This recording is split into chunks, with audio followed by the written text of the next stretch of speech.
Copyright disclaimer under Section 107 of the Copyright Act 1976. Allowance is made for fair use for purposes such as criticism, comment, news reporting, scholarship, and research. Fair use is a use permitted by copyright statute that might otherwise be infringing. Non-profit, educational or personal use tips the balance in favor of fair use. बैठी। इसके बदले में हजरत यूसुफ ने हर भाई को एक एक ऊंट गेहूं के भर कर दिया। जो ज्यादा कीमत आई उसे माफ कर दिया। फिर भाइयों ने कुरा डालकर शमून को वहीं हजरत यूसुफ के पास छोड़ दिया। उनको विदा करते हुए हजरत यूसुफ ने कहा कि अगर तुम अपने छोटे भाई को लाओगे तो उसको भी भरपूर गेहूं दूंगा, नहीं तो तुमको भी कुछ न मिलेगा। बोले कि हम अपने बाप से उसे भेजने के लिए कहेंगे, अगर वह इजाजत देंगे तो अपने साथ जरूर लाएंगे। कहा जाता है कि यूसुफ अलैहिस्सलाम के कारिंदों ने उनकी चीजें भी उनके ऊंटों पर रख दी थीं, और इसकी वजह यह थी कि हजरत यूसुफ को उनकी अमानत पर भरोसा था। वतन पहुंचकर जब वे अपना सामान देखेंगे तो ख्याल करेंगे कि कारिंदों ने भूलकर यह सामान भी रख दिया है, तो अपनी दीनदारी की वजह से वे अमानत लौटाने जरूर आएंगे। जब वे भाई कनान पहुंचे, हजरत याकूब अलैहिस्सलाम से अर्ज किया कि आपकी दुआ की बरकत से अजीज मिस्र ने हमारी बड़ी इज्जत की, मेहमानदारी भी खूब की। हजरत याकूब ने जब शमून को न देखा तो सच सच बताने को कहा। उन्होंने बिना गड़बड़ किए पूरी बात बता दी। फिर जब उन्होंने अपने बोझे खोले तो उसमें अपने सामानों को देखा। बाप से बोले, हमने आपसे गलत नहीं कहा था। देखिए तो कैसा अच्छा अखलाका है अजीज मिस्र का कि हमारी पूंजी भी वापस कर दी। हजरत याकूब अलैहिस्सलाम ने अजीज मिस्र को उस वक्त खूब दुआएं दी, लेकिन शमून के वापस न आने से उनका दिल गमगीन था। बेटों ने कहा, आप तनिक भी चिंता न करें, शमून को बिन यामीन के ले जाने के बदले में रख छोड़ा है। अब हम इसको ले जाएंगे और उसकी पूरी हिफाजत करेंगे, जैसा कि हिफाजत का हक है, और इस बार तो एक ऊंट गेहूं ज्यादा ही लाएंगे, वरना अजीज मिस्र हमको भी गेहूं न देगा। हजरत याकूब ने फरमाया, तुम्हारे कॉल ऑफ कार का क्या है भरोसा। यूसुफ के लिए तो इससे ज्यादा ताकीद की थी, फिर तुम लोगों ने उसे खो ही दिया। जब बेटों ने बहुत आजिजी दिखाई और खुशामदें करने लगे, तब हजरत याकूब अलैहिस्सलाम ने फरमाया कि तुम अपने वादे को कसम से ताकीदी बनाओ। फिर दो बेटों ने कसम खाई और कहा कि जहां तक हो सकेगा हम कोई कोताही न करेंगे। हजरत याकूब ने उनकी कसमों को कबूल कर लिया और कहा कि खुदा बेहतरीन हिफाजत करने वाला और रहम करने वाला है। चलते वक्त जब हजरत याकूब ने महसूस किया कि उनके बेटों को जो मुनासिब डील डॉल के और निहायत ही हसीन हैं कहीं नजर न लग जाए, उन्होंने बेटों से फरमाया, मिस्र में दाखिल होते वक्त तुम लोग एक दरवाजे से मत जाना, बल्कि अलग अलग दरवाजों से दाखिल होना। कहा जाता है कि याकूब के बेटों ने विदाई के वक्त हजरत याकूब से एक खत लिखने की दरख्वास्त की कि अजीज मिस्र के नाम लिख दें। हजरत याकूब ने एक खत लिखा और एक पगड़ी भी, जो हजरत इब्राहिम अलैहिस्सलाम की वरासत में उन्हें मिली थी, भेंट के तौर पर भेज दी। जब यह लोग मिस्र पहुंचे तो हजरत याकूब की नसीहत के मुताबिक अलग अलग दरवाजों से शहर में दाखिल हुए। शमून से मिले। शमून ने आओ भगत किया, साथ ही अजीज मिस्र की तारीफ भी बहुत की। तमाम रात इन्हीं बातों में गुजर गई। जब सुबह हुई तो 11 भाई अजीज मिस्र के दरबार में पहुंचे। हजरत यूसुफ अलैहिस्सलाम को इत्तला दी गई कि वे इब्रानी भाई आए हैं और हजरत याकूब की भेंट भी लाए हैं। फरमाया कि पूरे अदब के साथ इन लोगों को बिठाओ। फिर हजरत यूसुफ अलैहिस्सलाम ने हजरत याकूब अलैहिस्सलाम का हाल पूछा। भाइयों ने कहा, पहले तो दुखी दिल की तसल्ली बिन्यामीन से कर लिया करते थे और इसे देखकर अपने खोए बेटे का गम हल्का किया करते थे। अब मालूम नहीं क्या हाल होगा। इसके बाद उन्होंने हजरत याकूब अलैहिस्सलाम का खत और उनकी दी हुई पगड़ी हजरत यूसुफ अलैहिस्सलाम के सिपुर्द किया। हजरत यूसुफ अलैहिस्सलाम उसे देखकर बहुत खुश हुए और उसे एक बरकत की चीज समझा। जब वक्त खाने का हुआ और दस्तरख्वान सजे तो हजरत यूसुफ अलैहिस्सलाम ने पर्दे में तशरीफ ले जाकर हुक्म दिया कि एक दस्तरख्वान पर दो दो भाई बैठें और एक दस्तरख्वान पर बिन्यामीन को बिठा दिया। बिन्यामीन ने जो अपने को अकेला पाया तो उन्हें अपने सगे भाई यूसुफ की याद हो आई। उनकी आंखों में आंसू आ गए। हजरत यूसुफ ने पर्दे के पीछे से जो हाल देखा तो भाई की मोहब्बत जोश मारने लगी।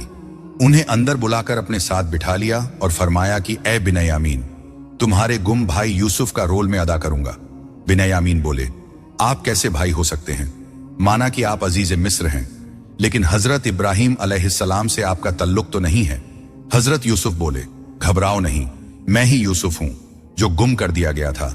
इस भेद को अपने भाइयों पर मत खोलना, यहां तक कि वे अपने गुनाहों का इकरार कर लें और उसकी माफी न मांग लें। बिन्यामीन ने कहा, अब तो मिस्र से बाहर न जाऊंगा और आपसे जुदा होना पसंद न करूंगा।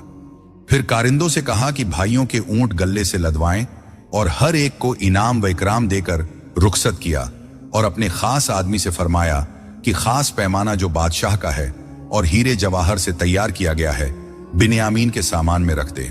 जब भाई रवाना हुए तो कुछ लोगों को उनके पीछे दौड़ाया जो ऐलान कर रहे थे कि बादशाह का सरकारी पैमाना गुम हो गया है, तुम लोगों ने तो नहीं लिया। वे तज्जुब से बोले, आखिर हमसे क्या चाहते हो, हमने यहां की कोई चीज ली नहीं है। लेकिन वे चोरी का शुबहा करते रहे और कहते रहे, शाही पैमाना गुम है, जो कोई लाएगा उसे एक ऊंट इनाम दिया जाएगा। भाइयों ने कसम खाई, खुदा की कसम, हम यहां गड़बड़ करने नहीं आए हैं। हमारी एहतियात तो यह है कि हमने अपने ऊंटों के मुंह बांध रखे हैं कि कहीं वे किसी पेड़ पौधे को नुकसान न पहुंचा दें। फिर तुम हम पर शुबहा करते हो। वे बोले, नहीं, हम तो बहरहाल तुम्हारे सामान चेक करेंगे। बोला, अगर तुम्हारे सामानों में से निकले तो तुम्हें क्या सजा दी जाए। भाइयों ने कहा, खूब चेक कर लो और अगर पैमाना निकले तो सजा भी देना।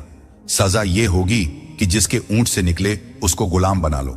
उन्होंने तलाशी लेनी शुरू कर दी। सब भाइयों ने बोझे देख डाले, यहां तक कि बिन्यामीन के सामान में से वह पैमाना निकल ही आया और शर्म से भाइयों का बुरा हाल हो गया। वे बिन्यामीन को डांटते हुए बोले, बाप तो इंतहाई शरीफ हैं, रिश्तों से बातें करता है और तुम्हें शर्म ना आई चोरी करते हुए। तुमने हम सबको बदनाम कर दिया और सबके माथे पर कलंक का टीका लगा दिया। बिन्यामीन ने कसम खा खा कर अपनी सफाई पेश की, मगर उनकी किसी ने सुनकर न दी। बराबर लान तान करते रहे और यही कहते रहे कि अगर तुमने चोरी नहीं की तो यह पैमाना तुम्हारे बोझे से निकला क्यों। बिन्यामीन की चोरी साबित होने पर कारिंदे उनको पकड़कर हजरत यूसुफ के दरबार में ले आए। तमाम भाई भी मजबूर होकर फिर हजरत यूसुफ के पास लौट कर आए। बोले, इसने अगर चोरी की तो इसके भाई ने भी पहले चोरी की थी। इतना सुनते ही हजरत यूसुफ को गुस्सा आ गया। उन्होंने सबको गिरफ्तार कर लेने का हुक्म दे दिया। भाइयों ने जब यह हाल देखा कि वे सब के सब परेशान हो रहे हैं, उन्हें भी गुस्सा आ गया और झट अपनी तलवारें हाथ में खींच ली। शमून ने आगे बढ़कर कहा कि ऐ बादशाह, अभी एक नारा मारूंगा तो तमाम हामिला औरतें मारे डर के अपना हमल खो देंगी। यहूदा भी गरजा और बोला, बात बिगड़ी तो अभी अपने ताकतवर पंजे से शेर की खाल भी खींच लूंगा, हाथी के दांत उखाड़ डालूंगा। हजरत यूसुफ ने भाइयों का गुस्सा देखा तो अपने बेटे फराहीम को इशारा किया कि जाओ, यहूदा और शमून के पीछे जाकर अपना हाथ उनकी पीठ पर मल दो। इसीलिए कि हजरत यूसुफ जानते थे कि जो कोई याकूब की औलाद में से गुस्सा करे और कोई आदमी उनके खानदान का उसकी पीठ पर हाथ फेर दे तो फौरन ही उनके गुस्से की आग बुझ जाती है। जब फराहीम ने हाथ फेरा, उसी वक्त उनका गुस्सा यकायकी कम हो गया। हजरत यूसुफ अलैहिस्सलाम के आदमियों ने उन सबको घेर कर पकड़ लिया। वे बोले, खुदा की कसम, यहां कोई याकूब की औलाद में से है और यह जानता है कि गुस्सा यकायक कैसे खत्म किया जाए। यहूदा आगे बढ़ा, अर्ज किया कि ए अजीज, हमारा बाप बूढ़ा कमजोर है और हमने उससे वायदा किया है कि तेरे बेटे को तुझ तक सलामत पहुंचा देंगे। अगर हम उसके बगैर उनके पास जाएंगे तो किस मुंह से उनका सामना करेंगे। हम पर दया कर और हम में से एक को उसके बदले में ले ले। हजरत यूसुफ बोले, तुमने मुझ में क्या खराबी देखी है कि मेरे बारे में इस तरह सोचते हो कि मैं आजाद को गुलाम बनाकर रखूंगा और बेगुनाह को किसी के बदले में गुनहगार ठहराऊंगा, बल्कि मैं तो कानून के मुताबिक सिर्फ उसी को मुजरिम मानूंगा जिसने चोरी की है। इसके बाद मालिक का वह पैमाना उनको देकर कहा कि यह खत इब्रानी है, मिस्र वाले इसको नहीं पढ़ सकते, तुम मेहरबानी करके इसे पढ़ दो। भाइयों ने जो इस खत को देखा, अपना नाम ए अमाल नजर आ गया। बहुत शर्मिंदा हुए कि अजीजे मिस्र के हाथ उन्हें किस तरह जलील होना पड़ा।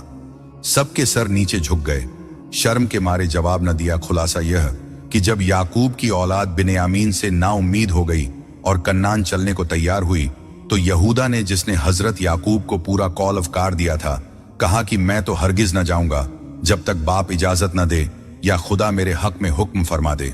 भाई दुखी और गमगीन होकर कनान में पहुंचे और हजरत याकूब से पूरी बात तफसील के साथ बयान कर दी। हजरत याकूब का गम ताजा हो गया। अब तक तो एक बेटे का गम था, अब 2 बेटों का गम हो गया था, इसलिए उसका असर जरूरी था। वह गम से इतना रोए कि आंख की रोशनी जाती रही। जब एक मुद्दत बिन्यामीन की जुदाई में गुजरी, हजरत याकूब ने अजीज मिस्र के नाम एक खत लिखना चाहा। कारिज बिन यहूदा को तलब किया कि एक खत लिखे। उसका मजमून इस तरह था, अजीज मिस्र को मालूम हो कि अल्लाह ताला ने नबियों पर आजमाइशें उतारी, तरह तरह की चीजों से आजमाया। जैसे मेरे दादा हजरत इब्राहिम को हाथ पांव बांधकर आग में फेंका गया, उन्होंने सब्र किया तो अल्लाह ने उस आग को फुलवारी बना दिया। इसी तरह मेरे चचा इस्माइल के गले पर छुरी रखी।